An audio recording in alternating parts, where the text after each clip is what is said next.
राम राम भाइयों, कैसे हो? ठीक हो? अच्छे हो ना?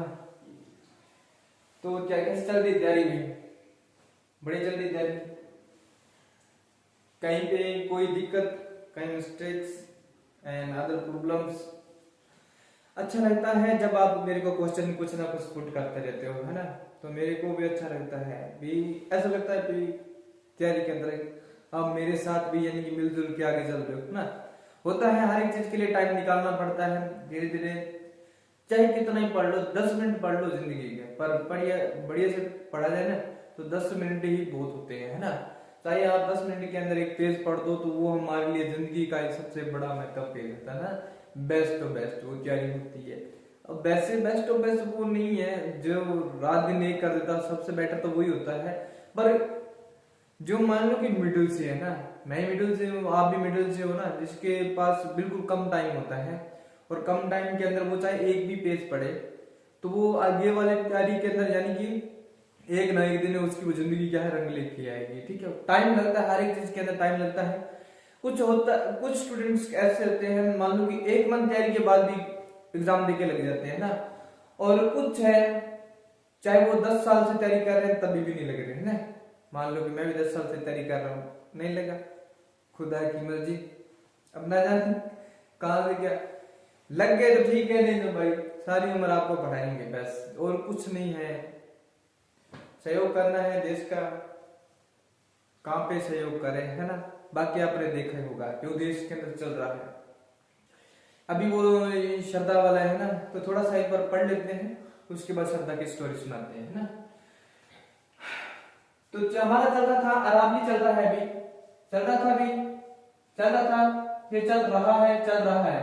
ये जो अरावली है हम इसके अंदर पढ़ रहे हैं, उसके बाद हमने कहां तक पढ़ लिया है। आपसे मैंने एक यानी कि मैं लगभग आपको वेंसडे या ट्यूसडे या फ्राइडे तक मैं आपका टेस्ट, कभी भी आप अगर तैयार हो टेस्ट के लिए तो please reply message me and message कर देना भी आप जगह एग्जाम देना चाहते हो तो, यानी कि छोटा सा टेस्ट लेंगे, मिनिमम टेस्ट होगा, उसके अंदर हम देखेंगे भी हम कितना आगे चल रहे हैं, कितना पीछे, कितना पानी के अंदर है और कितना पानी के बाहर है, वो चीजें हम देख लेंगे। ठीक है, अरावली चल रही है अभी हमारी, क्या चल रही है, ये अरावली अभी चल रही है और चलती रहेगी कुछ टाइम के लिए। वो मैं जल्दी से करवाऊंगा, क्या होता है कईयों को समझ में नहीं आता है ना, तो वो चीज मेरे को दोबारा से रिपीट करना पड़ता है, और इसके अंदर कई स्टूडेंट्स का मैसेज भी आता है भी हाँ हमको यहाँ पे समझ में नहीं आया, तो उसके अंदर क्या है मैं चाहता हूँ भी अगर करवाएं तो बढ़िया करवाएं, आगे वाले को भी समझ में आना चाहिए वो चीजें। वैसे तो मैं चाहे कितना करवा दूं,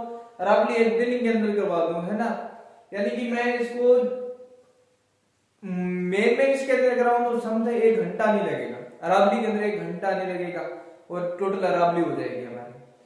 उसके अंदर फायदा क्या है, उसके अंदर हमारे कोई फायदा नहीं है, मेन पढ़ लेंगे, उसके बाद उसकी जो दर्रे होंगे, पहाड़ियां होंगी, वही है चीज, और उसके अंदर क्या है, पठार कितना ऊंचा है, पहाड़ियां कितनी है, कितनी जनसंख्या रहती है, तो ये चीज हमको देखने को मिलती है इसमें।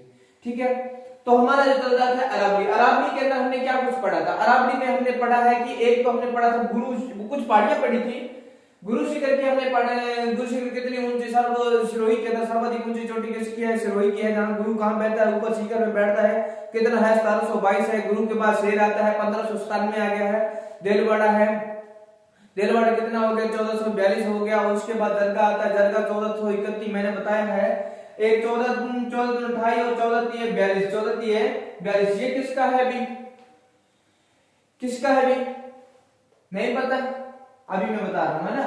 और 14 और 3 31 हो गया, 14 और 3 कितना हो गया 31 हो गया, दरगाह असलगढ़ दरगाह। और आबू का कितना है अभी, आबू का है 1295, 1200 आबू की जो चोटी है वो कितना है 1295 आबू है। अचलगढ़ अचलगढ़ है, अचलगढ़ कितना है अभी 14 दूना 28 और 3 42, ऐसे याद रखें, 14 दूना 28 और 3 42 हो गया। ठीक है, उसके बाद आता है मैंने लिखा है तो कितना अभी 14 दूना 28 और 3 31 हो गया है, 31, तो ये किसकी अभी किसकी है, दरगाह तो ये है जरगा की। जरगा कहाँ है? उदयपुर के अंदर। जरगा कहाँ है? उदयपुर में है। अजरगढ़ सिरोही के अंदर है। आबू भी कहाँ है? सिरोही के अंदर है। समझ में आ रहा है? सॉरी। उसके बाद हमने पढ़ा है एक, आपने पढ़ा है, याद रखना 100 किसका है भी? कमलनाथ। ये किसका है? कमलनाथ। कमलनाथ का 1001, ये कमलनाथ का। एक मैंने बताया था 12 दूना 24 कितना है? 12 दूना 24। 12 दूना 24 किसका है? किसका है ये? 12 दूना 24 मीट्रिक। कौन सी पहाड़ी है अभी? कौन सी अभी बताना। ये आपने मेरे को बताना है, ये मोबाइल से नहीं, ये मैं आपके लिए छोड़ के जा रहा हूं ना। इतना बताता हूं, ये राजसमंद में है।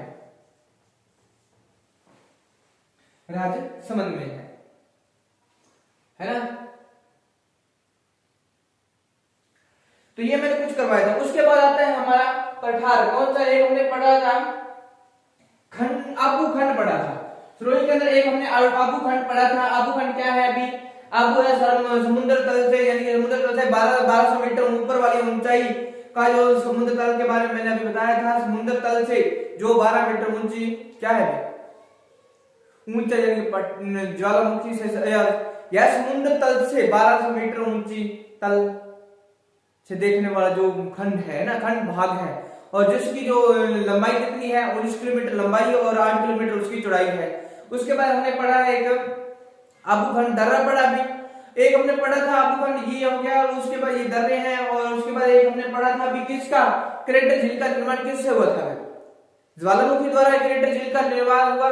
तो क्रेटर झील नक्की झील, नक्की झील है वो क्रेटर झील से, यानी क्रेटर झील है। नक्की झील क्या है? क्रेटर झील है, यानी ज्वालामुखी से निर्मित झील है। उसके बाद हमने पढ़ना है एक बोराट का पठार। कौन सा है? एक आता है बोराट, एक आता है भूमट का पठार। वो हम चलेंगे जब हम मेवाड़ की अरावली करेंगे। कौन सा? मेवाड़ की अरावली करेंगे। अभी हम करेंगे बाखर। एक शब्द आता है बाखर। कौन सा? एक आता है हमारा भाखर आता है। बाखर, बाखर क्या है? बाखर हमारा सिरोही में। बाखर क्या है? सिरोही के अंदर है बाखर। बाखर क्या है? सिरोही के अंदर है। सर्वाधिक तलवार यह क्या है? सर्वाधिक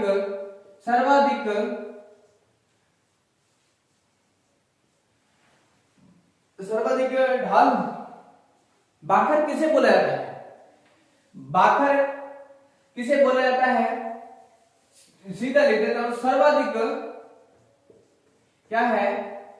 सर्वाधिक ढाल वाली पहाड़ियों को, सर्वाधिक ढाल वाली पहाड़ियों को क्या है? सर्वाधिक ढाल वाली पहाड़ियों को क्या है? पहाड़ियों को क्या बोला जाता है भाई? बाखर बोला जाता है। क्या बोला जाता है? बाखर, बाखर बोला जाता है। बाखर बोला जाता है। ठीक है भाई, यही है भाई। बाखर किसे बोला जाता है? सर्वाधिक तेज, जो सर्वाधिक जिसकी ढाल होती है ना, तेज ढाल वाली जो पहाड़ियां होती है ना, मान लो ये पहाड़ी है और इसकी ढलान ऐसे है, तो सर्वाधिक तेज ढाल वाली जो पहाड़ी है, सर्वाधिक तेज ढाल वाली क्या है? सर्वाधिक तेज ढाल वाली जो पहाड़ियां होती है उसको बाखर बोला जाता है। ठीक है, ये जो पहाड़ी है तो ये क्या है? सर्वाधिक तेज ढाल वाली जो पहाड़ियां होती है उसको बाखर बोला जाता है। और इसी के अंदर और कुछ आता है। एक मैं नोट लगा के लिख रहा हूं, वो चीज आपने याद रखना है। क्या है? बाखर। इसके अंदर 3 और पहाड़ियां थी। कौन सी है? बाखर से आपने याद रखना है, बाखर जब शब्द आए तो 3 चीजें याद रखनी है आपने। इसके अंदर याद रखना है आपने, एक आता है रोजा बाखर। इसमें क्या आता है? एक रोजा, कौन सा? एक आता है इसराना बाखर, सॉरी इसराना बाखर। एक आता है इसराना बाखर, एक आता है रोजा बाखर। कौन सा? एक आता है रोजा बाखर, रोजा बाखर। और एक आता है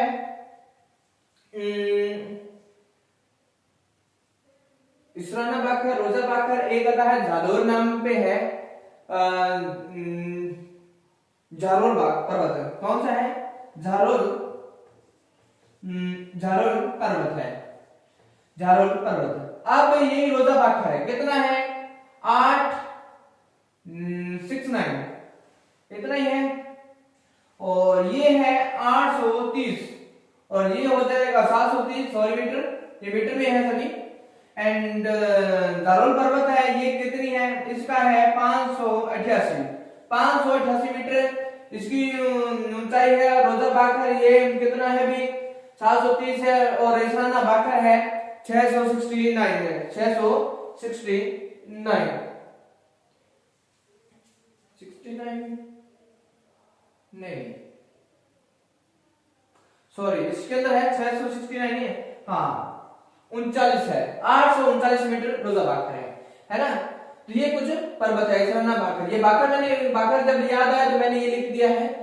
जब ये पूछ लिया अगर बाकर के बारे में, ये सभी कहाँ है, झारोल, तो ये कहाँ है, यह सभी क्या है, यह सभी पर्वत कहाँ है भी, यह सभी पर्वत झालोर कहाँ है, जालोर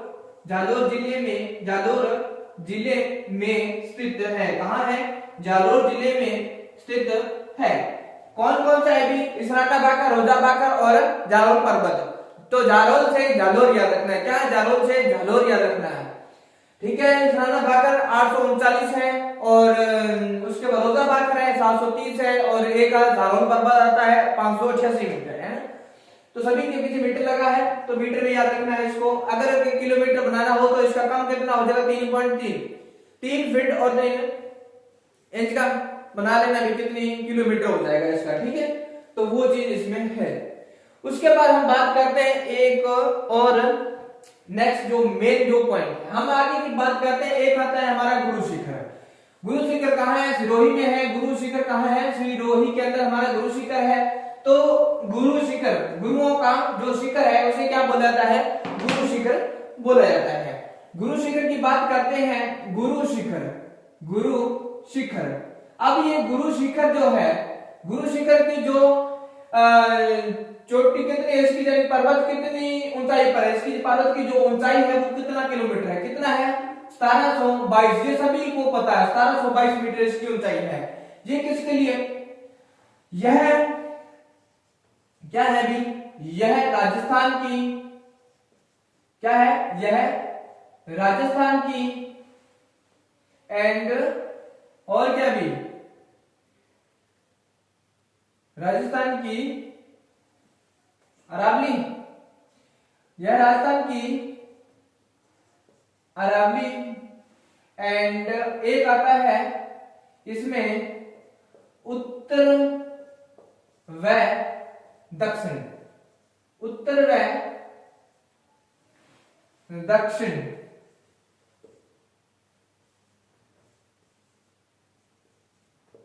उत्तर व दक्षिण भारत के, उत्तर व दक्षिण भारत के क्या भी मध्य की क्या है भी सर्वोच्च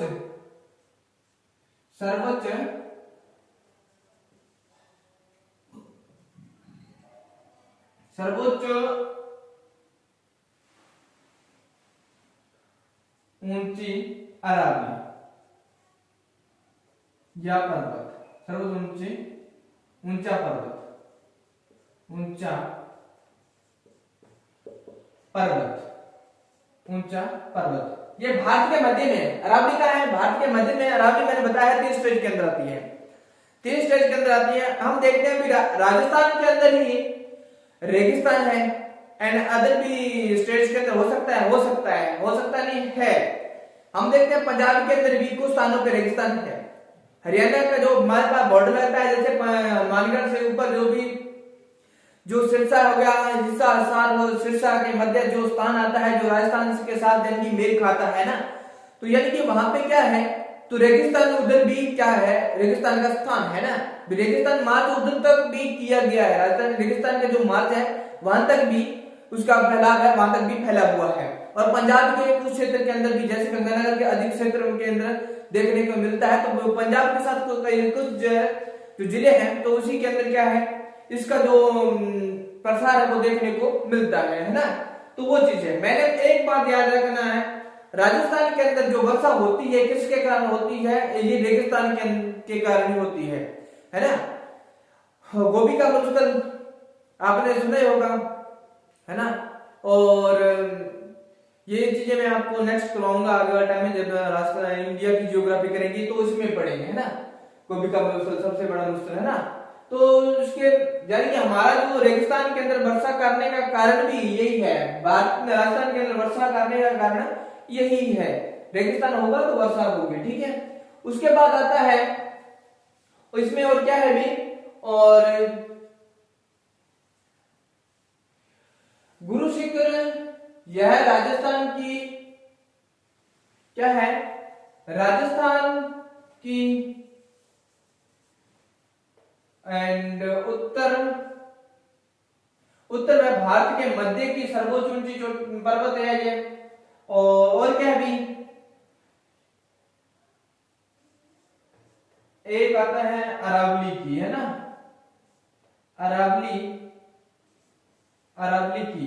की क्या है, ये आप सोचोगे भी यहाँ पे अरावली की क्यों लिख दिया ना, भी यहाँ पे भी अरावली राजस्थान, यह राजस्थान की अरावली की, और उत्तर व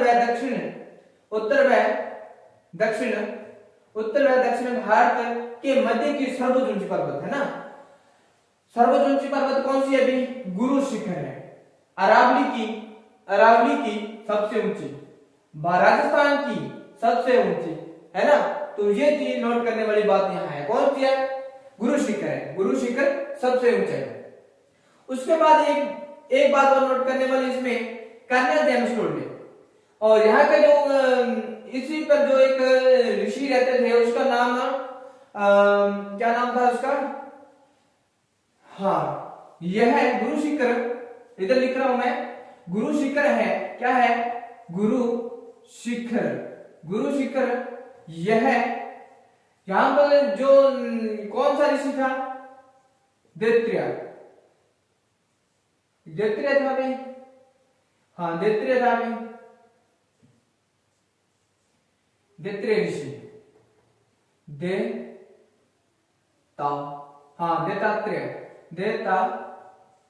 दत्तात्रेय जो ऋषि थे, दत्तात्रेय ऋषि की क्या थी भी, तपोवन स्थली थी, क्या है, तपोवन स्थली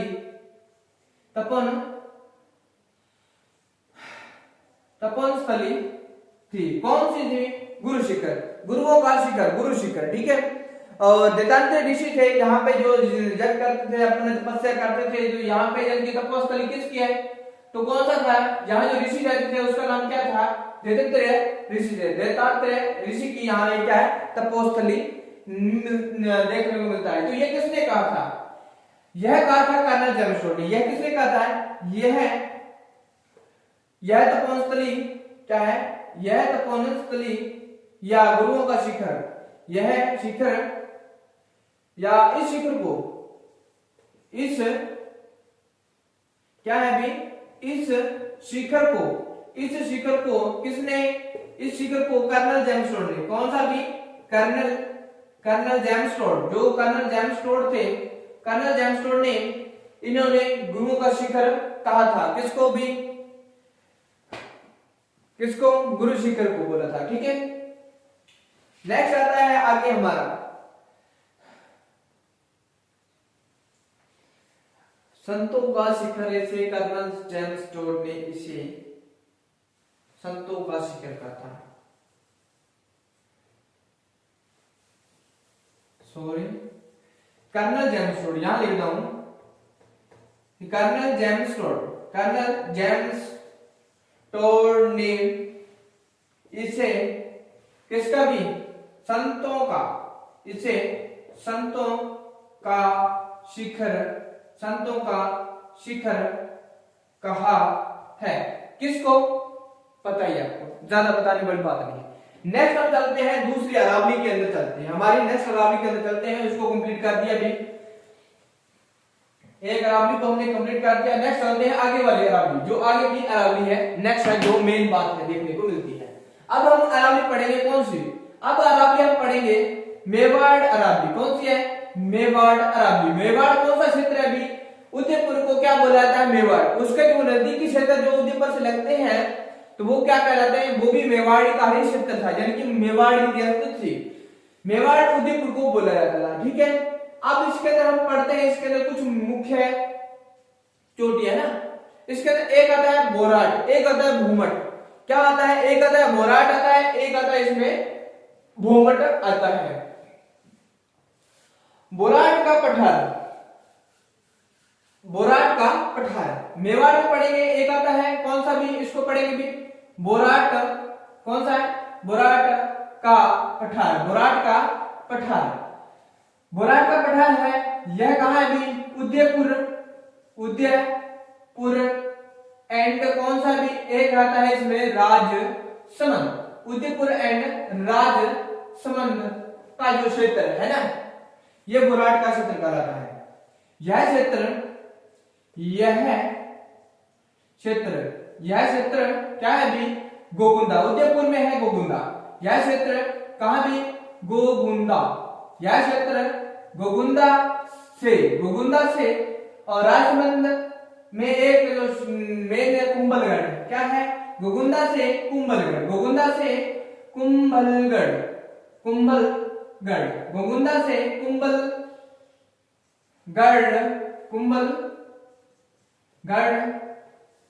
के बीच का क्षेत्र क्या है, बीच का जो क्षेत्र है, बीच का क्षेत्र क्या कहा जाता है भी, बोराट का पठार कहा जाता है। बोराट का पठार किसे कहा जाता है, उदयपुर से राजसमंद का जो क्षेत्र है, राजसमंद का हम जैसे डायग्राम देखते हैं ऐसे देखने को मिलता है। राजसमंद को देखने का जो डायग्राम है ऐसा है ना।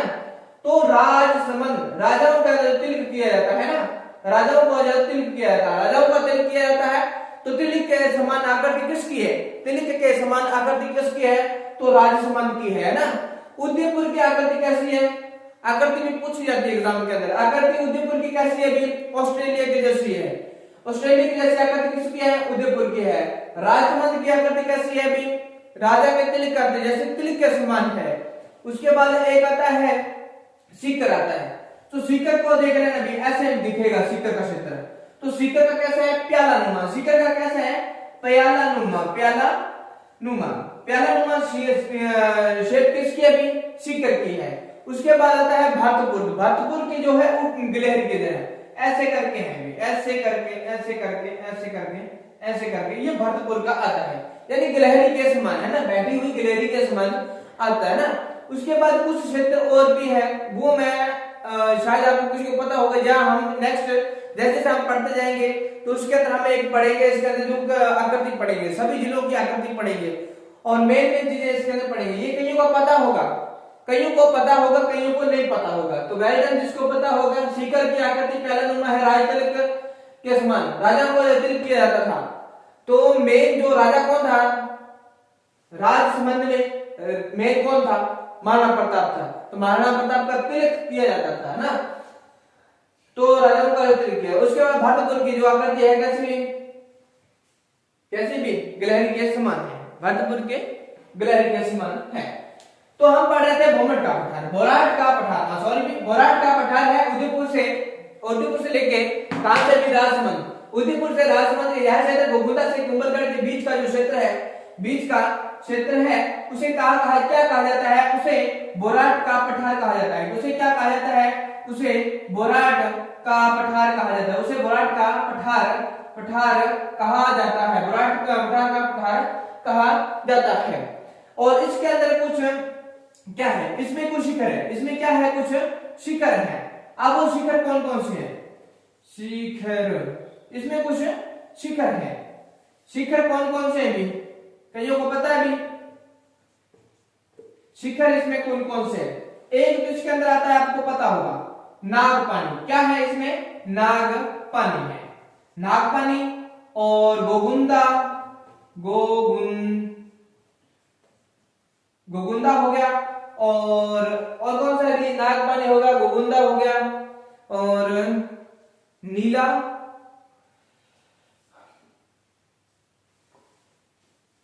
लीलागढ़, हाँ एक आता है इसमें लीलागढ़, एक आता है लीलागढ़, एक आता है सायरा, क्या है, सायरा। ये कुछ शिखर है गोगुंदा के मंदिर में। कहां से, उदयपुर से लेके राजसमंद के बीच में, राजसमंद उदयपुर से लेके राजसमंद के बीच का जो क्षेत्र है उसमें यानी कुछ शिखर आते हैं। मेन जो शिखर है कई बार एग्जाम में पूछ लेता है ना, तो नागपानी है, गोगुंदा है, लीलागढ़ है और सायरा है। कौन सा है, सायरा। सायरा की जो चोटी है कितनी है, 900 मीटर है।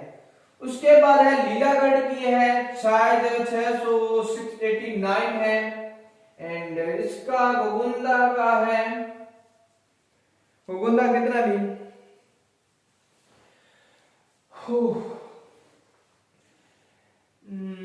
नागपानी का कितना है,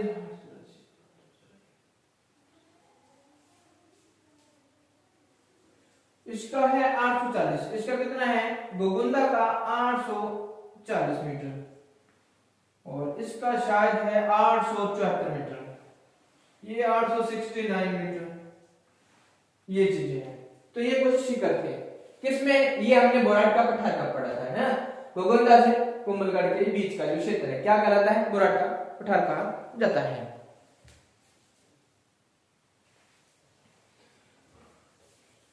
समझ में आया अभी?